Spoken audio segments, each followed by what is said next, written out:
ಕ್ಷಮಾಪಣೆಯಿಂದ ನಿಮ್ಮನ್ನು ಸ್ವಾಗತ ಮಾಡ್ತೀನಿ. ಏನೋ ಅಸ್ತವ್ಯಸ್ತ ಆಗ್ತೀವಂತ ಎಲ್ಲನೂ ಚಲೋ ಆದ್ರಿ, ಅಸ್ತವ್ಯಸ್ತಾಗಿದ್ದು. ಅದಾರ ರೋಗಿ ಸಿಗ್ತದೆ, ತಮ್ಮ ಮಾರ್ಗದರ್ಶನ ಸಿಗ್ತದೆ. ಮಾರ್ಗದರ್ಶನ ಮಾಡುವಷ್ಟು ದೊಡ್ಡ ವ್ಯಕ್ತಿ ಅಲ್ಲ ನಾನು. ಜರ್ನಿ ಇಲ್ಲಿ ತನಕ ಬಂದೈತೆ ಅಂತ ನನಗೂ ಅನಿಸೋದು ಗೊತ್ತಾಗ್ತಾ ಇಲ್ಲ. ನಾವಿಬ್ಬರು ಬರ್ನಿಯಾಗಿ ದಾಟಿ ಹೋಗ್ತಿದ್ವಿ ಅಂತ, ಜಾಲಗಿ ದಾಟಿ ಇಬ್ಬರು ಹೊರಕೆ ಸಿಕ್ಕಂದ್ರೆ ಅವರ ಜಾಳಿಗೆ ಎತ್ತಿಡ್ಬೇಕು, ನಾ ದಾಟಬೇಕು, ಇಲ್ಲ ನಾ ಎತ್ತಿಡ್ಬೇಕು, ಅವ್ನು ದಾಟಬೇಕು. ಅಲ್ಲಿ ಒಂದು ಶಾರ್ಟ್ ರೋಡ್ ಅದು ಅವ್ರ ಮನೆಗೆ ಇಬ್ಬರು ಕೂಡಿಲ್ ದಾಟಿ ಹೋಗ್ತಿದ್ವಿ. ಅದು ಇಷ್ಟು ಹಿಂದೆ ತಿರುಗಿ ನೋಡಿದ್ನಿ, ನಾವಿಬ್ರು ಹಿಂಗೆ ಕುಂತೀವಿ ಅಂದ್ರೆ ಅದು ನೆನಪಾಕತ್ತೆ ನನಗೆ. ಅದು ಹಿಂಗೆ ಸ್ವಲ್ಪ ಹಿಂಗೆ ಆದ್ನಲ್ಲ, ಅದು ನೆನಪಾಕತ್ತೆ. ಅದಕ್ಕೆ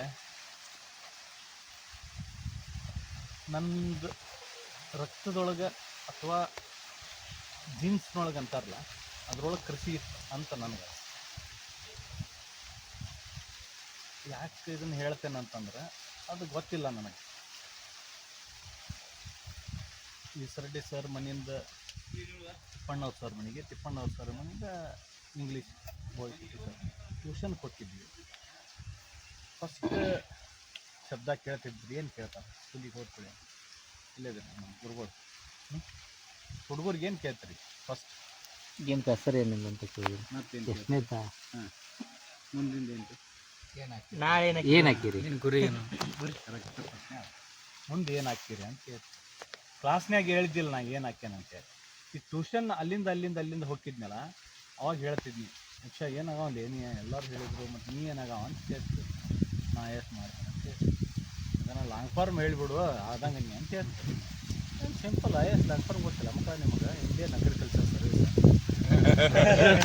ನನಗೂ ಗೊತ್ತಿದ್ದಿಲ್ಲ ಲಾಂಗ್ ಫಾರ್ಮ್ ಹಾಳು ಮಾಡಿದ ಮನುಷ್ಯನ. IAS ಲಾಂಗ್ ಫಾರ್ಮ್ ಹಾಳು ಮಾಡಿದ ಮನುಷ್ಯ. ಇದನ್ನು ಯಾರು ನೆನಪು ಮಾಡಿದ್ರು ಅಂದ್ರೆ ನನಗೆ ನಾ ಮರ್ತು ಬಿಟ್ಟಿದ್ನಿ ಇದನ್ನು ಹೇಳಿ. ಇದನ್ನು ಯಾರು ಮಾಡಿ ನನಗೆ ರಿಪೀಟ್ ಮಾಡಿದರು ಅಥವಾ ನೆನಪು ಮಾಡಿದ್ರು ಅಂದ್ರೆ, ಯಾರು IAS ಮಾಡಿದ್ರು ನನ್ನ ಜೊತೆ ಇದ್ದಾಗ, ಅವರು IAS ಆದಿಂದ ಫಸ್ಟ್ ಸನ್ಮಾನ ಇಟ್ಕೊಂಡಾಗ ಹಿಂಗೆ ಕುಂತಿದ್ದೀವಿ ನಾವೆಲ್ಲ ತೋಟದಾಗ. ವೆಬ್ಸೈಲ್ಲಿ ಕಾಣುವಲ್ಲ ಅಂತ ನಾವು, ನನ್ನ ಯಾಕೆ ವಕ್ರದುತ್ತಿ ಪೈಮೂಗ ಅಂತ ನಾನು ಎಲ್ಲೋ ಒಂದು ಕರಿ ಅಂತಂದರು. ಮೂಲ್ಯಾಗ ಕುಂತಿದ್ವಿ ಬಂದು ನಾವೊಂದು ವಿಚಿತ್ರ ಹೇಳ್ತೀನಿ ಇವತ್ತು. ಈ ಮಗ IAS ಲಾಂಗ್ ಫಾರ್ಮಾಗ ಗೊತ್ತಾಗಲ್ದಂಗೆ ಒಂದು IASದ್ದು ಕಲ್ಪನಾ ಹೇಳಿಬಿಟ್ಟಿದ್ದು ನನಗೆ. ನನ್ನ ಕನಸಿನಾಗಂತೂ IAS ಮಾಡೋದು ಇದ್ದಿದ್ದಿಲ್ಲ. ಇವು ಕೇಳಿದಾಗ IAS ಮಾಡ್ತೇನೆ ಅಂತ ಹೇಳಿದ್ದೀವಿ ನನಗೆ, ಇಂಡಿಯನ್ ಅಗ್ರಿಕಲ್ಚರ್ ಸರ್ವಿಸ್ ಅಂತೇಳಿ. ನನಗೆ ಏನೈತೆ ಅನ್ನೋದು ಲಾಂಗ್ ಫಾರ್ಮಾಗ ಗೊತ್ತಿಲ್ಲದ ಮಗ, ಇವು ಲಾಂಗ್ ಫಾರ್ಮಾಗ ಕೆಡಿಸಿದ ಮಗ. ಅವ್ರು ಯಾರೂ ಬೇರೆ ಅಲ್ಲ, ಮಾಂತೇಶ್ ಬೆಳಗಿ ಕ್ಲಾಸ್ಮೇಟ್. ಅವ ಆ ಟೈಮ್ದಾಗ ನೆನೆಸಿದದು ಹಿಂಗೆ ಮಾಡಿದ ಮನುಷ್ಯ.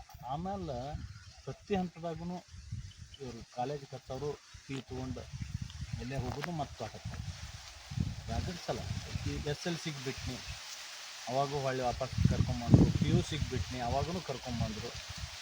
ಒಂದು ಎಕ್ಸಾಮ್ ಬಿಟ್ಟು ಮನೆಗೆ ಬನ್ನಿ, ಇಂಗ್ಲೀಷ್ ಎಕ್ಸಾಮ್ ಬಿಟ್ಟು ಮನೆಗೆ ಬನ್ನಿ, ಅದು ಆಯ್ತು ಮತ್ತೊಮ್ಮೆ. ಮತ್ತು ಮುಂದುವರಿತು. ಒಂದು 500-600 ರೂಪಾಯಿ ಫೀ ಕೊಟ್ಟು BCom ಖರ್ಚಪ್ಪ. ಒಂದೇ ವಿಷಯ ನಮ್ಮ ತಂದೆ ಒಂದೇ ವಿಷಯ ಹೇಳ್ತಿದ್ದೆ, ನೀನು ಅಗ್ರಿಕಲ್ಚರ್ ಮಾಡುವಲ್ಲಿ ಯಾಕೆ ಎಜುಕೇಷನ್ ಮಾಡಿ ನಾಳೆ ಹಿಂಗೆ ಜಮಾನ ಇರೋದಿಲ್ಲ, ಏನೋ ಕೀಳರಿಮೆ ಆಗಬಾರ್ದು ನಿನಗೆ ಎಲ್ಲರ ನಡಕ್ಕೆ. ಸ್ವಲ್ಪ ಎಜುಕೇಷನ್ ಇತ್ತಂದ್ರೆ ಏನಾದ್ರು ಮಾಡ್ಬೋದು. ಅದಕ್ಕೆ ಫೀ ಕೊಟ್ಟರು ತೊಗೊಂಡು ಎಸ್ಟೇಟ್ ಮ್ಯಾನೇಜರ್ ಮಂಗಳೂರಿಗೆ ಹೋಗಿ ಒಂದು ಎಸ್ಟೇಟ್ನ ಮ್ಯಾನೇಜರ್ ಅಂತ ಎಲ್ಲ ಸಿನಿಮಾ ಪ್ರಭಾವ. ಆಮೇಲೆ ನೀವು ನಂಬೋದಿಲ್ಲ, ನಾ ಬಂಗಾರದ ಮನುಷ್ಯ. ಮುಂಜಾನೆ 12 ಗಂಟೆಗೆ ಹೋದ್ರೆ ರಾತ್ರಿ 12 ಗಂಟೆಗೆ ಹೊರಗೆ ಹೋಗಿ ಬಂದ್ರೆ ಮತ್ತೆ ಟಿಕೆಟ್ ತೆಗೆಸೋ ಆಕತ್ತೆ ಅಂತೇಳಿ ನನ್ನ ದೋಸ್ತಂದಾಗ ಟಾಕೀಸ್ ಟಿಕೆಟ್ ತೆಗೆಸೋ ಅವಶ್ಯಕತೆ ಇರ್ತಿದ್ದಿಲ್ಲ. ಆದ್ರೆ ಒಂದು ಸಲ ಬಿಡ್ತಿದ್ದವ. ನಾವು ಮುಂಜಾನೆ 12 ಶೋಕ್ಕೆ ಹೋದ್ನಿ ಅಂದ್ರೆ ರಾತ್ರಿ 12 ಗಂಟೆಗೆ 4 ಶೋ ನೋಡಿ ಬಂದವ. ಅಷ್ಟು ಹುಚ್ಚುತನ ಪರಮಾವಧಿ ಅಂತೀವಲ್ಲ, ಅತಿರೇಕಗಳು. ಇದು ನಂದು ಬ್ಯಾಕ್ಗ್ರೌಂಡ್. ಅದನ್ನು ನೋಡಿದ್ದೀನಿ. ಆಮೇಲೆ ರಾಜ್ಕುಮಾರ್ ಸಿನಿಮಾ ನೋಡಿ ಎಸ್ಟೇಟ್ ಮ್ಯಾನೇಜರ್, ಅಲ್ಲಿ ಏನು ರಿಯಾಲಿಟಿ ಅನ್ನೋದು ಅಲ್ಲಿ ಫೀಲ್ಡ್ನಾಗ ಹೋದಾಗ ಗೊತ್ತಾಕೈತೆ. ಸಿನಿಮಾ 3 ತಾಸ್ನಾಗ ನೋಡಿದಾಗ ಗೊತ್ತಾಗೋಲ್ಲ, ಆ ಎಸ್ಟೇಟ್ನಾಗ ಹೋದಾಗ ಗೊತ್ತಾಯ್ತು. ಒಂದು ದೊಡ್ಡ ಗೊಡವಂದಾಗ ಒಂದು ಮೂಲೆ ಮಕ್ಕೋತಿದ್ನಿ. ಯಾರೋ ಒಂದು 2-3 ದಿವ್ಸಕ್ಕಂದ್ರೆ ಜಿಗಣಿ ಇದ್ದು ಹೇಳಿಬಿಟ್ರು, ಬೇಡ ಯಾವ ಎಸ್ಟೇಟು ಬೇಡ, ಯಾವ ಮ್ಯಾನೇಜರ್ ಬೇಡ. ಒಂದು 100 ಎಕರೆ ಅದು ಫಾರ್ಮ್, ಅದ್ರೊಳಗೆ ರಬ್ಬರು ಮತ್ತು ತೆಂಗು ಭಾಳ ಚಂದ ನೋಡ್ಕೊಂಡಿದ್ರು ಅವರು. B. ಕೃಷ್ಣ ಸೋಮಯಾಜಿ ಅಂತೇಳಿ. ನಾವು ಅವ್ರಿಗೆ ಹೇಳ್ದ ಟ್ರಂಕ್ ತೊಗೊಂಡೋಗಿದ್ನಿ. ನಾನು ಟ್ರಂಕ್ ತೊಗೊಂಡು ಒಂದು 25 ಕಿಲೋಮೀಟ್ರ್ ನಡೆದು ಯಾವುದೋ ಒಂದು ರೋಡ್ ಸಿಕ್ಕ ಮತ್ತು ವಾಪಸ್ ಊರಿಗೆ. ಯಾಕೆ ಇದನ್ನು ಹೇಳ್ತೀನಿ ಅಂದ್ರೆ, ಜೀವನದ ಯಾವ ಹಂತದೊಳಗೆ ನಮಗೆ ಏನೋ ಒಂದು ನಮ್ಮತನ ಅನ್ನೋದು ಸಿಗ್ತೈತಿ ಗೊತ್ತಿಲ್ಲ. ಒಬ್ಬರಿಗೆ ಹುಟ್ಟಿದಂಗಿಂದ ಕೊಡ್ತೈತಿ, ಮತ್ತೊಬ್ಬರಿಗೆ ಕಲಿಯುವಾಗ ಸಿಗ್ತೈತಿ. ಅವರು ಎಲ್ಲ ಸೌಕರ್ಯ ಇದ್ದರೂ ಮನೆ ಬಿಟ್ಟು ಪ್ರಚಾರಕ್ಕೆ ಆಗ್ಬಿಟ್ರು. ಅಲ್ಲಿ ಹೋದಿವಿ, ಸರ್ ಬ್ಯಾಡ್ರಿ ಇದೆಲ್ಲ ಬರ್ರಿ ಅಂದರೆ. ಅದಕ್ಕೆ ಪ್ರತಿಯೊಂದು ಜೀವನದೊಳಗೆ ಒಬ್ಬರಿಲ್ಲ ಒಂದು ಹಂತದಾಗ ನಮಗೊಂದು ಎಲ್ಲಿಯೋ ಜ್ಞಾನ ಸಿಗ್ತೈತಿ. ಅದು ಯಾವ ವ್ಯಕ್ತಿ ರೂಪದಾಗಿರ್ಬೋದು, ವಸ್ತು ರೂಪದಾಗಿರ್ಬೋದು, ಪ್ರಕೃತಿ ರೂಪದಾಗಿರ್ಬೋದು. ಇದು ನನ್ನ ಹಿನ್ನೆಲೆ ಯಾಕೆ ಹೇಳಿದ್ನಿ ಅಂದರೆ, ಕೃಷಿಗೆ ಆಸಕ್ತಿಯಿಂದ ಬಂದವ, ಅನಿವಾರ್ಯಕ್ಕಲ್ಲ. ಕೃಷಿಗೆ ಆಸಕ್ತಿಯಿಂದ ಬಂದವ. ಇಲ್ಲಿ ಬರೋ ತನಕ ನಂದು ಹೊಲ ಇಲ್ಲೇ ಐತೆ ಅಂತ ಗೊತ್ತಿಲ್ಲ. ಅಲ್ಲಿ ಡಾಂಬರ್ ರೋಡ್ನೇ ನಿಂದ್ರದು, ಅಲ್ಲಿ ತನ ಗುಡ್ಡ ಅಂತ ಹೇಳ್ತಿದ್ರು, ಮನೆ ಕಡೆ ಹೋಗ್ಬಿಡ್ದು. ಈ ಗುಡ್ಡ ಎಲ್ಲೇ ಐತಿ, ಇಲ್ಲಿ ಒಳಗೆ ಏನೈತಿ ನಾವು ನೋಡಿದ್ದಿಲ್ಲ. ಇದು ಯಾವುದೂ ಸಾಗಿದ್ದಿದ್ದಿಲ್ಲ. 2ನೇ ಜನ್ರೇಷನ್ ಯಾರೂ ಬರಲಿಲ್ಲ. ಇಲ್ಲಿ ಇನ್ನೊಂದು ವಿಷಯ ನಿಮಗೆ ಮೂಲ ಹೇಳಬೇಕಂದ್ರೆ, ನೀವು ಕೃಷಿಕರು ಆಗೋದಿಲ್ಲ ಬೇಡ. ನಿಮ್ಮ ಪ್ರೊಫೆಷನ್ ಬೇರೆ, ನಿಮ್ಮ ಲೈಫ್ ಸ್ಟೈಲ್ ಬೇರೆ. ಪ್ರೊಫೆಷನ್ನ ಜೀವನ ಅಂತ ತಿಳ್ಕೊಂಡು ಬದುಕಬೇಡ್ರಿ ದಯವಿಟ್ಟು. ಇದು ನನ್ನ ಅನುಭವದ ಮಾತು. ನಾವು ಏನು ವೃತ್ತಿ ಮಾಡ್ತೀವಿ ಅದಕ್ಕೆ ನಾವು ಸಂಪೂರ್ಣ ತೊಡಕೊಂಡು ಅದರಾಗ ಬಿದ್ದ ಜೀವನ ಎಲ್ಲ ಒದ್ದಾಡಿ ಹೋಗೋದು ಬೇಡ. ಪ್ರೊಫೆಷನ್ ಒಂದು 5 ತಾಸಿದ್ದು 6 ತಾಸಿದ್ದು ಅದಕ್ಕೊಂದು ಟೈಮ್ ಇರ್ತೈತಿ. ಆ ಟೈಮಿಗೆ ಅಷ್ಟ ಪ್ರೊಫೆಷನ್. ನಮ್ಮ ಲೈಫ್ ಸ್ಟೈಲ್ ಬೇರೆ ಇರಲಿ, ಡಿಫ್ರೆಂಟ್ ಲೈಫ್ ಸ್ಟೈಲ್ ಇರಲಿ. ಅದಕ್ಕೆ ಸಾಕಷ್ಟು ಉದಾಹರಣೆ ಹೇಳ್ತೀನಿ ಮುಂದಿನ ಹಂತದಾಗ. ಯಾವಾಗ ಪ್ರವೃತ್ತಿ ಬೇರೆ ಮಾಡ್ಕೊಂಡ್ರಿ ನಿಮ್ಮ ಸ್ವಂತ ಜೀವನ, ನೀವು ಹಿಂಗೆ ಇರಬೇಕಂತ ಅಂದ್ಕೊಳ್ಳೋದು ಬೇರೆ, ಹಂಗೆ ಇರೋದು ಬೇರೆ. ನಿಮ್ಮೊಳಗೊಂದು ನಿಮ್ಮತನ ಐತಿ, ಅದನ್ನು ಜಾಗೃತಿ ಮಾಡಿದಾಗ ಗೊತ್ತಾಗತ್ತೆ. ನನ್ನತನ ಇದಲ್ಲ, ನಾ ಮಾಸ್ತರ್ಕಿ ನನ್ನತನ ಅಲ್ಲ, ನಾ ವ್ಯಾಪಾರ ಮಾಡ್ತೀನಿ ನನ್ನ ತನ ಅನ್ನೋದು ಒಂದು ಬೇರೆ ಐತಿ. ಅದು ತುಡಿತಿರ್ತತಿ, ಅದ್ರಾಗ ತೃಪ್ತಿ ಇರೋದಿಲ್ಲ. ಅಲ್ಲಿ ಕಾಂಟ್ರವರ್ಸಿ ಬೇಡ, ವಿರೋಧಾಭಾಸ ಬೇಡ. ಅದನ್ನು ಎಂಜಾಯ್ ಮಾಡೋ ಟೈಮ್ದಾಗ ಅದನ್ನು ಎಂಜಾಯ್ ಮಾಡೋದು ಒಳಗಿಂದ ಬೇರೆ. ಅರ್ಥ ಆಯ್ತು? ಇದನ್ನು ಜಾಗೃತಿ ಮಾಡೋ ಒಳಗೆ ನಾವು ಹೆಚ್ಚು ತೊಡ್ಕೊಂಡಿವಿ ಅಂದ್ರೆ ನಮ್ಮದು ಆದಂಥ ಒಂದು ಲೋಕ ನಿರ್ಮಾಣ ಮಾಡ್ಕೊಳಕ್ಕೆ ಸಾಧ್ಯತೆ. ಎದಕ್ಕೂ ಹಣದ ಮೇಲೆ ಹೋಗೋದು ಬೇಡ. ಎದಕ್ಕೂ ಹಣದ ಜರೂರತ್ ಐತೆ ಅಂತ ನಾವು ತಿಳ್ಕೊಳ್ಬೇಕು. ನಮ್ಮ ಗುರಿ ಮುಟ್ಟಕ್ಕೆ ಸಾಧ್ಯ ಇತ್ತಂದ್ರೆ ನಾವು ಅಂದ್ಕೊಂಡ ಕಡೆ ಜಪ್ಕೊಂಡು ಹೋಗೇ ಅವಾಗ ನಮ್ಮವರೆಲ್ಲ ಭೇಟಿಯಾಗ್ತಾರೆ. ಅದಕ್ಕೆ ನಾ ಹಂಗೆ ಕೃಷಿ ಪ್ರಾರಂಭ ಮಾಡಿದಾಗ, ಕೃಷಿ ಅಂದ್ರೆ ಏನು ಅಲ್ಲಿಂದ ಪ್ರಾರಂಭ. ಕೃಷಿ ಅಂದ್ರೆ ಏನು, ನಮಗೆ ಸಕಲರ ಜೀವರಾಶಿಗೆ ಒಂದು ಏನೋ ಆಹಾರದ್ದು ಒಂದು ವ್ಯವಸ್ಥಾಕ ಕೃಷಿ ಅಂತ, ಸಾಹಿತ್ಯ ಕೃಷಿ ಅಂತ, ಒಂದು ವೇದಿಕೆ. ಕೃಷಿ ಅಂದ್ರೆ ಒಂದು ವೇದಿಕೆ, ಒಂದು ಪ್ಲ್ಯಾಟ್ಫಾರ್ಮ್. ಇದೊಂದು ಪ್ಲ್ಯಾಟ್ಫಾರ್ಮ್. ಇದ್ರೊಳಗೆ ನಾವು ಹುಡ್ತೀವಿ, ಬೆಳಿತೀವಿ, ಬಿಡ್ತೀವಿ. ಅದು ನಮ್ಮ ಆಹಾರಕ್ಕೆ. ಈಗಿನ ಕೃಷಿ ಏನಾಗೈತಿ, ಕೃಷಿ ಆಗಿಲ್ಲ, ಅದೊಂದು ವೃತ್ತಿ ಆಗೈತಿ. ಒಬ್ಬೊಬ್ಬರಿಗೆ ಬಿಸ್ನೆಸ್ ಆಗೈತಿ, ಮತ್ತೊಬ್ಬರಿಗೆ ಮತ್ತೊಂದು ಏನೋ ಆಗೈತಿ, ಪ್ರೊಫೆಷನ್ ಆಗೈತಿ, ಹಾಬಿ ಆಗೈತಿ. ಆ ಹಾಬಿಗೆ 1 ಎಕರೆ ತೊಗೊಂಡಿನಿ. ಮತ್ತೊಬ್ರು ಯಾರು ಹೇಳ್ತಾರೆ ಹಾಬಿಗೆ 1 ಎಕರೆ ನಂದು ಫಾರ್ಮ್ ಹೌಸ್ ಮಾಡಿ ಆರಾಮಿರಾಕ. ಅವ್ರು ಯಾವಾಗ ಆರಾಮಿರ್ತಾರೆ ಗೊತ್ತಿಲ್ಲ ನನಗೆ. ಅವ್ರು ಕೇಳಿದಾಗ ಯಾವಾಗ ಆರಾಮಿರ್ತಾರೆ, after retirement agriculture burn, after ಇದು ನನ್ನ ಮಗಳ ಲಗ್ನ ಆದಿಂದ ಬರ್ನು, ಆದಾದಿಂದ ಮುಗೀತು. ಅದೆಲ್ಲ ಆಗೋರಾಗನ ಭಗವಂತ ಬ್ಯಾಡ ಇಲ್ಲೇನಂದ್ರೆ ಅಲ್ಲಿ. ದಯವಿಟ್ಟು ಇವತ್ತು ನಮ್ದು, ನಿನ್ನಿದು ನಮ್ದಲ್ಲ, ನಾಳಿದ್ದು ನಮಗೆ ಗೊತ್ತಿಲ್ಲ. ಇವತ್ತು ನಾವು ಎಂಜಾಯ್ ಮಾಡೋಣ, ಇವತ್ತು ಖುಷಿಲೇ ಎಂಜಾಯ್ ಮಾಡೋಣ. ನಾವು ಭಾಳ ಖುಷಿ ಪಟ್ನಿ. ನೀವು ಅದನ್ನೆಲ್ಲ ತೊಗೊಂಡು ಇಷ್ಟೆಲ್ಲ ಡಿಸ್ಟರ್ಬೆನ್ಸ್ ನಡಕ್ಕೂ ಖುಷಿ ಪಡಕತ್ತಿದ್ರಲ್ಲ, ಅದು ನಂದು ಏಮ್. ನನಗೆ ಹಣಕಾಸಿಂದ ಯಾವುದೂ ಏಮಿಲ್ಲ. ನಂದು ಏಮ್ ಅದು. ನೀವು ಖುಷಿ ಒಳಗೆ ನನ್ನ ಖುಷಿ ಕಾಣ್ತೇನೆ, ಅದನ್ನು ನೀವು ಮಾಡಿರಿ. ಅದಕ್ಕೆ ಕೃಷಿ ಅಂದ್ರೆ ಏನು, ಒಂದು ವೇದಿಕೆ. ಆದರೆ ಯಾರೂ ಕೃಷಿಕರಲ್ಲ ಇವತ್ತು, ಯಾರೂ ಕೃಷಿಕರಲ್ಲ. ಬರೀ ಒಂದು ಕ್ರಾಪಿಗೆ ಬೆನ್ನು ಹಚ್ಚಾರ, ಹಣಕ್ಕೆ ಬೆನ್ನು ಹಚ್ಚಾರ. ಎಲ್ಲನೂ ಹಣದಿಂದ ತಗೋತೀವಿ ಅನ್ನುವಂಥದ್ದು ಒಂದಿದೆ ನೋಡ್ರಿ. ಒಂದು ಮಾವಿನ ಹಣ್ಣಿನ ರುಚಿ ನಾನು ನಿಮಗೆ ಹೇಳಿದ್ನಿ, ನಾನು ರುಚಿ ಐತೆ ಅಂತ ಹೇಳಿದ್ರಿ. ರುಚಿ ಆ ಹಣದಾಗ ಸಿಗ್ತತನ? ಮಾವಿನ ಹಣ್ಣು ಸಿಗ್ತತಿ, ರುಚಿ ಸಿಗ್ತತನ? ಅದು ತಿಂದಾಗ ಸಿಗ್ತತಿ. ನನ್ನ ಕಿಸೆದಾಗ 1 ಲಕ್ಷ ರೂಪಾಯಿ ಐತಂದ್ರೆ ಮಾವಿನ ಹಣ್ಣು ಅಲ್ಲಲ್ಲ, ಅದನ್ನು ರೊಕ್ಕ ಕೊಟ್ಟಾಗ ತೊಗೋಬೇಕು ನಾನು. ಈ ರುಚಿ ನೀವು ನೋಡಿದಾಗ ನನಗೆ ರೊಕ್ಕದ ಅವಶ್ಯಕತೆ ಅದಕ್ಕೆ. ಹಣ್ಣನ ತಿಂದಾಗ ರೊಕ್ಕ, ಹಣ್ಣು ತೊಗೊಳಕ್ಕೆ ರೊಕ್ಕ ಬೇಕು, ಹಣ್ಣನ ತಿಂದಾಗ. ಅದಕ್ಕೆ ಇಲ್ಲಿ ಸಿಗುವಂಥ ವಸ್ತುಗಳನ್ನ ಬಳಸಿ ಬದುಕೋದೈತಲ್ಲ, ಅದು ನನ್ನ ಜೀವನ. ಯಾವುದು ನನ್ನ ಜೀವನ?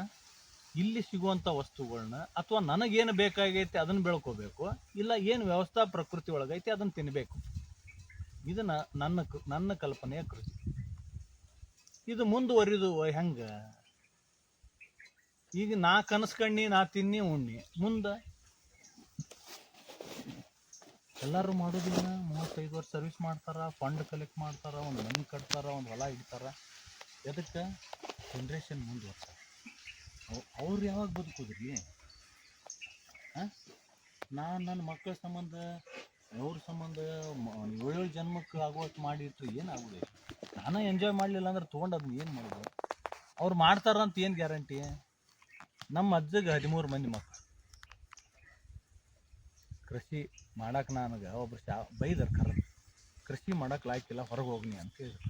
ಹಿಂಗೆ ಸಭಾದೊಳಗೆ 200 ಮಂದಿ ಒಳಗೆ ಕರೆದು ಕೇಳಿದ್ರು, ರಾಜು ಹೇಳಪ್ಪ ಒಂದು ಸ್ವಲ್ಪ ನಿಮ್ಮ ಕಡೆ ಯಾಕೋ ನಾನು ಪ್ರಶ್ನೆ ಕೇಳ್ಬೇಕನ್ಸತ್ತೆ. ಹೇಳ್ರಿಪ್ಪ, ನೀವು ನಿಮ್ಮ ಅಜ್ಜಿಗೆ ಎಷ್ಟು ಮಂದಿ ಮಕ್ಕಳು? 13 ಮಂದಿ ಮಕ್ಕಳು. ನಿಮ್ಮ ಅಪ್ಪಗೆ ಎಷ್ಟು ಮಂದಿ? 3 ಮಂದಿ. ನಿನಗೆ ಎಷ್ಟು? ಒಂದ? ಲಾಯ್ಕಲ್ಲಿ ನಡಿ ಹೊರಗೆ. ನಾನು ಪವರ್ ಇಲ್ಲ ನಿನ್ನ ಕಡೆ, ಕುಟುಂಬನ ಇಲ್ಲ, ಕೃಷಿ ಏನು ಮಾಡೋಕ್ಕೆ ಸಾಧ್ಯ ಐತಿ ನೀನು? ಇಷ್ಟು ಪರಿಣಾಮ ಬೀರುತ್ತೆ ಆ ಪ್ರಶ್ನೆ ನನಗೆ. ಭಯಂಕರ ಮನಸ್ಸಿಗೆ ಕಾಡಾಕತ್ಬಿಡ್ತು. ಅವ್ರು ಹೇಳಿದರು, ನಿಂದಾದಂಥ ಕುಟುಂಬ ಮಾಡ್ಕೊ, ಅವಾಗ ನೀ ಕೃಷಿ ಮಾಡಕ್ಕೆ ಲಾಯ್ಕೈತಿ. ಕುಟುಂಬ ನಿರ್ಮಾಣ ಮಾಡ್ಕೊಂಡೆ ಅಂದ್ರೆ ಒಬ್ರು ಒಂದು ಕೆಲಸ ಮಾಡ್ತಾರೆ, ಮತ್ತೊಬ್ರು ಮತ್ತೊಂದು ಕೆಲಸ ಮಾಡ್ತಾರೆ. ಮತ್ತು ಕೃಷಿ ಅನ್ನೋದು ಜೀವನ ಶೈಲಿ, ವ್ಯಾಪಾರ ಅಲ್ಲ, ವೃತ್ತಿ ಅಲ್ಲ, ಏನೂ ಅಲ್ಲ. ಕೃಷಿ ಅನ್ನೋದು ಒಂದು ಜೀವನ ಶೈಲಿ. ಎಷ್ಟು ಮಂದಿ ಅದೇವಿ ಅಷ್ಟೂರು ಇನ್ವಾಲ್ವ್ ಆದಾಗ ಅದಕ್ಕೆ ವ್ಯಾಲ್ಯೂ ಬರ್ತದೆ. ಕೃಷಿಗೆ ನಾ ಮಾಡ್ತೇನೆ ಅನ್ನೋದು ಸುಳ್ಳು. ಅದಕ್ಕೊಂದು ಸಣ್ಣ ಉದಾಹರಣೆ ಹೇಳ್ತೀನಿ. ನಾವೊಂದು ₹1,00,000 ಆಕಳ ತೊಗೊಂಬಂದಿದ್ವಿ, ಕಾಂಕ್ರೇಜ್ ಆಕಳ. 1 ಲಕ್ಷ ರೂಪಾಯಿ ಕಾಂಕ್ರೇಜ್ ಆಕಳ ಇತ್ತು, ಸೈವಾಲ್ ಇತ್ತು, ಗೀರ್ ಇತ್ತು, ಲಾಲ್ ಕಂದಾರಿ ಇತ್ತು, ರಾಟಿ ಇತ್ತು. ಇದೆಲ್ಲ ಸಾಧ್ಯ ಆಗಿದ್ದು ಸಂಘದಿಂದ. ನನ್ನ ಗೆಳೆಯ ತೊಗೊಂಡ, ನನಗೆ ನೀಗಿಸ್ಕೊಳಕ್ಕಾಗಲಿಲ್ಲ, ನನ್ನ ಕಡೆ ಬಂದ. ನೀ ಏನಾರು ಮಾಡಿದನು ಅದಕ್ಕೆ ನಾ ಮಾಲಕ್ ಹಾಕಿ.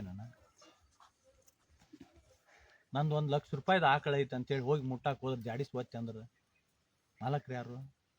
ಅದನ್ನು ಯಾರು ಸೇವಾ ಮಾಡ್ತಾರ, ಅದ್ರ ಜೊತೆ ಯಾರು ಒಡನಾಟಿರ್ತಾರ, ಅವ್ರ ಮಾಲಕ್. ಈ ತೋಟ ನಂದು ಯಾವಾಗ ಆಕತಿ? ಇದ್ರೊಳಗೆ ಎಂಜಾಯ್ಮೆಂಟ್ ಮಾಡ್ತೀನಿ. ನಾ ಒಂದು ಹಣ್ಣು ತಿಂತೀನಿ, ಒಂದು ಹಣ್ಣು ಬಂದವ್ರಿಗೆ ಕೊಡ್ತೀನಿ. ಇದು ನಾವು ಅನ್ನೋದು. ಎಲ್ಲೋ ಇರ್ಲಾರ ತೋಟ ನಂದು, ಅಲ್ಲಿ ಫ್ಲ್ಯಾಟ್ ಐತಿ, ಇಲ್ಲಿ ಪ್ಲಾಟ್ ಐತಿ, ಅದನ್ನು ಯಾವ ಒತ್ತಿದನ, ಅದು ಏನಾಗೈತಿ, ಟೆನ್ಷನ್ ಯಾಕೆ ಬೇಡ, ರಿಯಾಲಿಟಿ ಇರಲಿ. ಒಂದು ಬೈಕ್ ತೊಗೊಂಡಿವಿ, ಲಾಂಗ್ ರೈಡ್ ಹೋಗಿ ಅದನ್ನು ಎಂಜಾಯ್ ಮಾಡಿ. ಪ್ರತಿ ಹಂತದಾಗೂ ನಾನು ಕಲ್ತೀನಿ. ಅವನದು ಒಂದು ಗುಂಟೆ ಹೊಲ ಇಲ್ಲ, ಅವನ ಮನೆಯಾಗ ಇವತ್ತಿನವರೆಗೂ ಆಗ.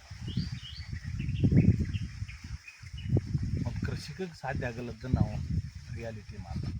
ಯಾರೋ ಒಬ್ಬರು ಏನೋ ಮಾತಾಡ್ತಾರಂದ್ರೆ ಅದ್ರ ಹಿಂದೆ ಅವ್ರದ್ದು ಆದಂಥ ಸಾಧನೆಗಳು ಹಕ್ಕಿಕತ್ ರೂಪದೊಳಗಿರ್ತಾವೆ, ರಿಯಾಲಿಟಿ ಒಳಗಿರ್ತಾವೆ.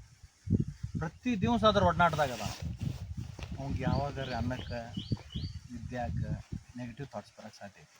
ಯಾಕಂದ್ರೆ ನೀವು ಒಂದು ಮನೆ ಒಳಗೆ ಹೋಗ್ಬೇಕಾದ್ರೆ ಆ ಗೋವಿನ ದರ್ಶನ ಕೂಡ ಒಳಗೆ ಹೋಗ. ಕೃಷಿಕರ ಲಕ್ಷಣನ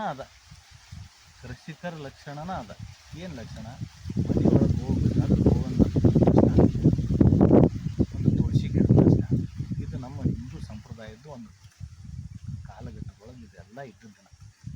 ಒಂದು ತುಳಸಿ ಇರಬೇಕು, ಒಂದು ಗೋ ಇರಬೇಕು, ಗೋಮಯ ಸಾಕ್ಷಿದ್ದಿರಬೇಕು. ಆ ಸಾಕ್ಷಿದ್ದು ದಾಟಿ ಒಳಗೆ ಹೋದ್ವಿ ಅಂತಂದ್ರೆ ನಮ್ಮಲ್ಲಿರುವಂಥ ಎಲ್ಲ ಅವಗುಣಗಳು, ಏನು ನಾವು ಡಿಸೀಸಸ್ ಅಂತೀವಿ, ಏನೋ ತೊಂದರೆಗಳು ಎಲ್ಲ ಅಲ್ಲಿ ನಿರ್ಮೂಲನೆ ಆಗಿ ಒಳಗೆ ಫ್ರೆಶ್ ಆಗಿ ಸ್ಯಾನಿಟೈಸ್ ಆಗಿ ಒಳಗೆ. ಅರ್ಥ ಆಗ್ತದೆ? ಇವನ್ ನಾವು ಯಾಕೆ ಮುಂದುವರ್ಸಿಲ್ಲ? ಬರೀ ನಾವು ಶಾಸ್ತ್ರ ಮಾಡಕತ್ತೀವಿ. ಮೈ ತೊಗೊಳಕ್ಕೆ ಕಟ್ಟಂದಾರಲ್ಲ, ಇವತ್ತು ಯುಗಾದಿ ಬಂತು ತೊಗೊಂಬರೋ, ಅದಕ್ಕೆ ಕಟ್ತೀವಿ ಗೊತ್ತಿಲ್ಲ. ಸೋಮವಾರ ಈಶ್ವರ್ಗೆ ಹೋಗಂದಾರ, ಎಲ್ಲರೂ ಹೋಗ್ತಾರ, ನಾವು ಹೋಗ್ತೀವಿ. ಅದಕ್ಕೆ ಹೋಗ್ತೀವಿ ಗೊತ್ತಿಲ್ಲ. ನಮ್ಮ ಮನ್ಯಾಗ ಸಂಪ್ರದಾಯ ಐತಿ, ಅಮಾಸಿ ಇವತ್ತು ಹೋಗಬೇಕು ದೇವ್ರಿಗೆ. ಅದರ ಅರ್ಥ ಯಾಕೆ ಮಾಡ್ತೀವಿ ಅನ್ನೋದನ್ನು ತಿಳ್ಕೊಳ್ಳಾರ್ದ ಮಾಡಿದ್ರೆ ಏನೂ ಅರ್ಥ ಆಗೋದಿಲ್ಲ, ಏನೂ ಸಾಧನೆ ಇಲ್ಲ. ನಾವು ಏನಾರು ಮಾಡಿದ್ರೆ ಅದ್ರ ಹಿನ್ನೆಲೆ ತಿಳ್ಕೊಬೇಕು, ಅದನ್ನು ಅರ್ಥ ಮಾಡ್ಕೋಬೇಕು. ಆವಾಗ ಅದಕ್ಕೊಂದು ವ್ಯಾಲ್ಯೂ. ನೀವು ಇಲ್ಲಿ ಬಂದಾಗ ಗೊತ್ತಾಕತಿ. ಈಗ ನನ್ನ ಅಂತ್ಯಕ್ಕೆ ಶಕ್ತಿ ಇಲ್ಲಪ್ಪ, ಏನೂ ಮಾಡೋಕ್ಕಾಗೋದಿಲ್ಲ ಅಂದರೂ ಇನ್ಕಮ್ ಸ್ಟಾರ್ಟ್ ಐತೆ. ಇದಕ್ಕೇನು ಶಕ್ತಿ ಬೇಕಾಗಿಲ್ಲ. ಅದಕ್ಕೆ ನಾ ಹೇಳಿದ್ನಿ, ಸೆಟ್ರ ಈ ಸಲ ಯಾರಿಗೂ ಕೊಡಬೇಡ, ನೀವು ಬರ್ರಿ, ನೀವು ಇಳಿಸ್ರಿ, ಇಲ್ಲಿ ಹಾಕೋಣ, ಯಾರು ಒಟ್ಟು ತಿಂದವ್ರಿಗೆ ಸಂಪರ್ಕಾರ ಅಂತ. ಆ ಮನುಷ್ಯ ತಂದೆಲ್ಲ ಕೃಷಿ RSS ಸ್ವಯಂ ಸೇವಕ ಎಲ್ಲ ಮಾಡ್ಕೊಂಡು ಬೇರೆ ಯಾವುದು ನೌಕರಿ ಬೇಡ, ಯಾವುದು ಬೇಡ ಅಂತೇಳಿ ಬಿಟ್ಕೊಂಡು ಇಲ್ಲಿ ಬಂದು ಉಳಿದ್ರು. ಸರ್ ನಾ ಅದೇನು ರೀ ಗೊತ್ತಾಯ್ತು, ನನ್ನ ಕುಟುಂಬದ ಒಂದು ಭಾಗ ಆದರೂ ಇಬ್ಬರು ಕೂಡ ಎಂಜಾಯ್ ಮಾಡಿದ್ವಿ. ನಾವು ಹೊರ್ತಿದ್ವಿ, ಅವ್ರು ಮ್ಯಾಲೆ ಹತ್ತಿದ್ರು, ಇಳಿಸಿದ್ವಿ. ಇಬ್ಬರು ಕೂಡ ಒಂದು 5,000 ರೂಪಾಯಿ ಇಳಿಸಿದ್ವಿ. ಹಣ್ಣು ಹಾಕಿದ್ವಿ, ಯಾರ್ಯಾರು ಭಾಳ ಹೆಸರು ಬರ್ದಿತ್ತು ಅವ್ರು ತಿಂದ್ರು. ಅದಕ್ಕೆ ಮತ್ತು ಏನೇನು ಮಾಡ್ತೀವಿ ಅಂತ ರೂಟ್ ಲೆವೆಲ್ ಹೋದೀವಿ ಅಂದರೆ ಒಂದು 4 ಐಟಮ್ ನಾವು ಬದಲಾವಣೆ ಮಾಡ್ಕೊಂಡ್ವಿ ಅಂದರೆ ದಿನದ ನಮ್ಮ ಊರಾಗ ಒಂದು 4-5 ಅಂಗಡಿ ಬಂದ 4 ಐಟಮ್. ನಾವು ದೇಶದ GDP ಮಾತಾಡ್ತೀವಿ, ನಮ್ಮ GDP ಗೊತ್ತಿಲ್ಲ. ಇಷ್ಟು ಪರಾವಲಂಬಿ ಆಗ್ಯಾವ ನಾವು ಇವತ್ತು, ಭಯಂಕರ ಪರಾವಲಂಬಿ. ಫಸ್ಟ್ ಎದ್ದು ಕೂಡ ಏನು ಮಾಡ್ತೀವಿ ನಾವು? ಚಾದಂಗಡಿ ಬ್ರಷ್ ಮಾಡ್ತೀವಿ. ಎಷ್ಟು ಅಡಾಪ್ಟ್ ಆಗಿವ ಅಂತಂದ್ರೆ, ಒಬ್ರು ಎಜುಕೇಟೆಡ್ ಬರ್ತಾರೆ, ಅನ್ಎಜುಕೇಟೆಡು ಬರ್ತಾರೆ. ನಾವು ಈಗ ಪತಂಜಲಿ ಕೋಲ್ಗೇಟ್ ಬೇಕ್ರಿ ನಮ್ಗೆ. ಪತಂಜಲಿ ಕೋಲ್ಗೇಟ್ ತಿಕ್ಕೊಳ್ಳೋಕೆ ಕೋಲ್ಗೇಟ್ ಅನ್ನೋದು ಎಷ್ಟು ಬ್ರೇನ್ ವಾಶ್ ಮಾಡಿಬಿಟ್ಟು ಆ ಹೆಣ್ಮಗಳು ಕೇಳ್ತಾಳೆ ನನಗೆ, ಪತಂಜಲಿ ಕೋಲ್ಗೇಟ್ ಇದ್ರೆ ಅಷ್ಟೇ ಕೊಡ್ರಿ ಅಂತ. ಯಾಕೆ ಅದು ಯಾಕೆ ಬೇಕಾಗತ್ತ ಅಂತ. ಇದ್ರಾಗೆಲ್ಲ ಬೇರೆ ಬೇರೆ ಏನೋ ಬರಾಕತ್ತಾವ ಅಂತೀರಿ, ಅದು ಚಲೋ ಐತಂತ ಅದನ್ನು ಕೊಡ್ರಿ. ಇದನ್ನು ತಿಕ್ಕಿದಾಗಿಂದ, ಈ ಕೋಲ್ಗೇಟ್ ಅನ್ನುವಂಥ ಶಬ್ದ ತಿಕ್ಕಿದಾಗಿಂದ ನಾವೆಲ್ಲ ಆರಾಮದೇವಿ. ನಮ್ಮೆಲ್ಲ ಹಲ್ಗಟ್ಟೆ ಅದಾವು. ಮತ್ತು ಅದನ್ನ ಯಾಕೆ ತಿಕ್ಬೇಕು ನಾವು?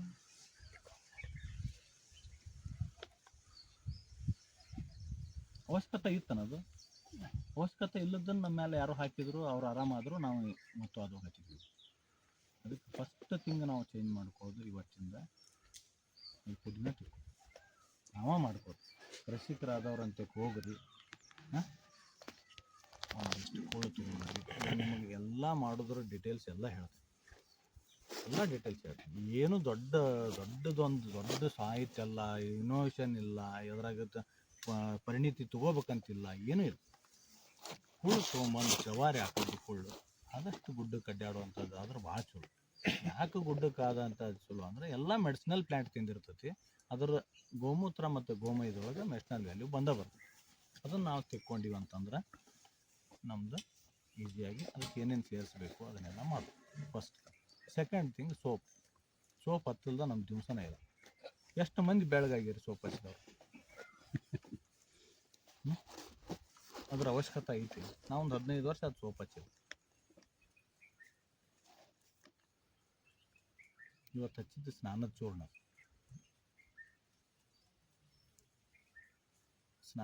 ಹಚ್ಚಿದ್ರೆ ಅಂದ್ರೆ ಫ್ರೆಶ್ ಆಗಿಬಿಡ್ತೀರಿ. ಮತ್ತೊಂದು ಹಚ್ಚೋ ಅವಶ್ಯಕತೆ ಇದೆ. 2ನೇದು ಐಟಮ್ ಆಯ್ತು. 3ನೇದ್ದು 4ನೇದ್ದು ಭಯಂಕರ ಆಗೋಗೈತಿ. ರಿನ್ ಸ್ವಚ್ಛ ಏನು ಬೆಳ್ಳಗೆ ಅಲ್ರಿ. ಕರಿ ಅರಿವಿ ತೊಗೊಂಡು ರಿನ್ ಹಾಕಿದ್ರೆ ಬೆಳಗಾಗಿಬಿಡ್ತೈತೆ. ಅದು ಕಲರ್ ಚೇಂಜ್ ಆಕತಿ. ನಮಗೆ ಬೇಕಾಗಿದ್ದೇನು 40 ಡಿಗ್ರಿ ಒಳಗೆ ನಾವು ಕುಂತೇವಿ, ಬೆವರು ಬಿಟ್ಟತಿ, ಬೆವರು ಒಳಗೆ ಕಲ್ಮಶ ಇರ್ತಾವೆ. ಆ ಕಲ್ಮಶ ಆ ಶರ್ಟಿಗೆ ಅಂಟಿರ್ತದೆ. ಅದು ಹೋಗ್ಬೇಕಷ್ಟೆ. ಅದು ಬೆಳಗಾಗ್ಬೇಕಂತ ಎಲ್ಲೈತಿ, ಅದರ ನ್ಯಾಚುರಲ್ ಕಲರ್ ಏನೈತೆ ಅದು ಇರ್ತತಿ. ಅದನ್ನು ಯಾವುದೋ ಒಂದು ಇದ್ರೊಳಗೆ ಔಷಧಿ ಇರುವಂಥದ್ದು. ಇದು ಬರೀ ಒಂದು 4-5 ಅಟ್ವಾಳಕಾಯಿ ಅಂತ ರಾತ್ರಿ ನೀವು ನೆನೆ ಇಟ್ಟಿದ್ರೆ ಅದು ಬೆಳಿಗ್ಗೆ ಅನ್ನೋರಾಗನ ಬರೀ ಇಷ್ಟು ಮಾಡಿದ್ರಿ ಅಂದ್ರೆ ಎದ್ರಾಗ ನೆನೆ ಇಟ್ಟಿರ್ತಾರೆ, ಅದ್ರಾಗ ಬೆಳಿಗ್ಗೆ ಇಷ್ಟು ನೀರೆಲ್ಲ ಬುರುಗದ ಗತಿ ಆಗುತ್ತೆ. ಅದ್ರಾಗ ನೀವು ಅದನ್ನು ಹಾಕಿ ತೆಗೆದುಬಿಟ್ರೆ ಅಂದ್ರೆ ಎಲ್ಲ ಬೆವರಿನ ಕೊಳೆ ಹೋಗಿ ಸ್ವಚ್ಛ ಆಯಿತು. ನಮ್ಮ ಸೋಪ್ ಅದಕ್ಕೆ ಬೇಕು. ಡಿಶ್ ವಾಶ್ ಅದಕ್ಕೊಂದು 1000. ಸಬೀನಾನ ಕೊಡೋ ಏನು ಸಬೀನ 2 ಮಂದಿ 4 ನೀನು 4 ಕ್ಲೀನ್ ಮಾಡಿದ್ರೆ ಅಂದ್ರೆ ಊರಾಗ 4. ಇನ್ನು ಬಂತು ಚಹಾ. ನಮ್ಮದು ಚಹಾ ತಪ್ಪಲ ನಾವು ಎಂದು ಕುಡಿದೀವೋ ಏನು ಎಲ್ಲಿ ತಂದವೋ ನಮ್ಗೆ ಯಾರು 30 ವೆರೈಟಿ ಕಷಾಯ ಕೊಡ್ತೀನಿ ನಾನು ಕುಡಿದು ಮಾಡಿದ್ದೆ. ನಾನು ಇವತ್ತು ಏನು ಹೇಳ್ತೀನಿ ಅದನ್ನು ನಾನು ಮಾಡಿರ್ತೀನಿ. ಏನು ಮಾಡಿದ್ದನ್ನ ನಾನು ನಿಮಗೆ ಹೇಳ್ತೀನಿ. 30 ವೆರೈಟಿ. ಇದರೊಳಗೆ ಶ್ರೇಷ್ಠವಾದಂಥ ಚಹಾ ಪುಡಿ ನಮ್ಮ ಪ್ಯಾರ್ಲೆಲ್ಲಿ ಅಂತ ಹೇಳ್ತಾರೆ. ಒಂದು ವಿಷಯ ತಗೋತಾರ, ಅದಕ್ಕೊಂದು ಲಿಸ್ಟ್ ಇಡ್ತಾರೆ. ಇದರೊಳಗೆ ಮ್ಯಾಗ್ನೀಷಿಯಂ ಇದೆ, ಪೊಟ್ಯಾಷಿಯಂ ಇದೆ, ಜಿಂಕ್ ಇದೆ, ಅದಿದೆ, ಇಮ್ಯುನಿಟಿ ಪವರ್ ಹೆಚ್ಚಾಕೈತಿ. ಈ ಕೋವಿಡ್ ಆದಿಂದ ಒಂದು 2-3 ವಿಷಯಕ್ಕೆ ಒಂದು ಯಾವ್ದಾರು ಔಷಧ ತೊಗೊಂಡ್ರೆ ಅಂದ್ರೆ ಅದು ಇಮ್ಯುನಿಟಿ ಬೂಸ್ಟರ್ ಆಗಿರ್ತೈತೆ. ಯಾವ್ದಾರು ಒಂದು ವಸ್ತು ಆಹಾರದ ತೊಗೊಂಡ್ರೆ ಅಂದ್ರೆ ಅದು ಆರ್ಗ್ಯಾನಿಕ್. ಸಾವಯವನೂ ದುರುಪಯೋಗ ಆಗ್ತದೆ, ಇಮ್ಯುನಿಟಿ ಬೂಸ್ಟರ್ಗಳು ಇವಾಗ ಯಾಕ್ರಿ ಕಷಾಯ ಅವನವನ ಇದು ಬಂದಾಗ ಕುಡಿಬೇಕಂತ ಎಲ್ಲಿ ಐತೆ ನಮಗೆ? ಕೋವಿಡ್ ಆದಂಥ ಕೆಟ್ಟ ಟೈಮ್ ಬಂದಾಗನೇ ಕಷಾಯ ಯಾಕೆ ಕುಡಿಬೇಕು? ಇಲ್ಲಿದ್ದಾಗ ಕುಡಿಬೇಕು. ಇವನ್ನ ಮಾಡ್ಬೋದು. ಬೇಕಾದಷ್ಟು ನಮ್ಮಲ್ಲಿ ಪ್ರಕೃತಿ ಒಳಗೆ ಬೇಕಾದಷ್ಟು ಅದಾವೆ. ಅವನ್ನ ಬೇರೆ ಬೇರೆ ರೂಪದಾಗ ನಾವು ಬಳಕೆ ಮಾಡೋಣ. ಪ್ರತಿ ಹಂತದಾಗೂ ಕಲಿಕೆ ಐತಿ, ಪ್ರತಿ ಹಂತದಾಗೂ ಕಲಿಕೆ. ನಾ ಈ ಸಂಪೂರ್ಣ ಅದೇನಂತ ಗೊತ್ತಿಲ್ಲ. ಈ ವರ್ಷ ನನಗೆ ಯಾವುದೋ ಸ್ಪ್ರೇ ಮಾಡಿದ ಕೂಡ ಇಲ್ಲಿ ಕಾಣ್ತಾವ ನಿಮಗೆ ಕಾಯಿಗಳು,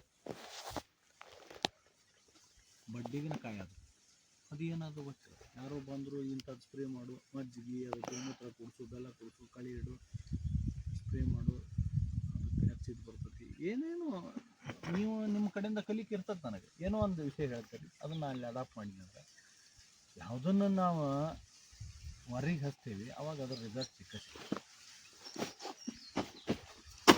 ಕಷಾಯ ಕುಡಿಯೋದ್ರಿಂದ ನಿಮಗೆ ಚಹಾ ಕಾಫಿ ಕುಡಿಯೋ ಅವಶ್ಯಕತೆ ಇಲ್ಲ. ಇವೆಲ್ಲ ಸಹಜ ಜೀವನ ಅನ್ನೋದು ಕಲಿಬೇಕಾಗೈತೆ. ನಾವು ಸಹಜ ಜೀವನ ಹೆಂಗೆ ಮಾಡ್ಬೇಕಂತ ಕಲಿಬೇಕು. ಆಮೇಲೆ ಒಂದು ಅಜ್ಜಿಯ ಮಡಿಲು ಸೊಪ್ಪಿನ ಕಡಲು ಅಂತ ಒಂದು ಕಾರ್ಯಾಗಾರ ಫೋನ್ ಹಚ್ಚಿದ್ನಿ. ಏನು ಇದು ಕಾರ್ಯಾಗಾರ ಬಾಯಿಲಿ ಗೊತ್ತಾಗತ್ತೆ. ನಂದೇನು ನನ್ನ ಅಡುಗೆ ಮನೆ ಗಟ್ಟಿದ್ರೆ ಇದೆಲ್ಲ ಗಟ್ಟಿರ್ತದೆ ಅಂತ ನಾನು ಮೊದಲ ಅಕ್ಕಿನ ಕರ್ಕೊಂಡು ಹೋಗ್ತೇನೆ. ಎಲ್ಲೇ ಹೋಗಿದ್ರೆ ನಾವು ಅಲ್ಲಿ ಕರ್ಕೊಂಡು ಹೋಗ್ತೀವಿ. ಕೃಷಿಕರಾದವರು ನಾವು ಬಿತ್ತಲಾರ್ದ ನ್ಯಾಚುರಲ್ ಆಗಿ ಬಂದದ್ದು ಏನು ತಿಂದೇವೆ ನಾವು ಈಗ? ನಾವು ಏನೋ ಬಿತ್ತಿರೋದಿಲ್ಲ, ಅದು ನ್ಯಾಚುರಲ್ ಇರ್ತೈತಿ. ಏನು ತಿಂದಿರ್ತೇವೆ? ಇಲ್ಲ, ಅದು ಮರ ಸಸಿ ಹೇಳ್ರಿ, ತಪ್ಪಲ ಹೇಳ್ರಿ, ಅಕ್ಕರಿಕೆ ನಾವು ಹಚ್ಚಿರೋದಿಲ್ಲ, ತಿಂತೇವೆ. ಮತ್ತು ಕಿರಿಕ್ಸಾಣಿ ಮತ್ತು ಕೆಂಪು ಹರಿ ಪಲ್ಯ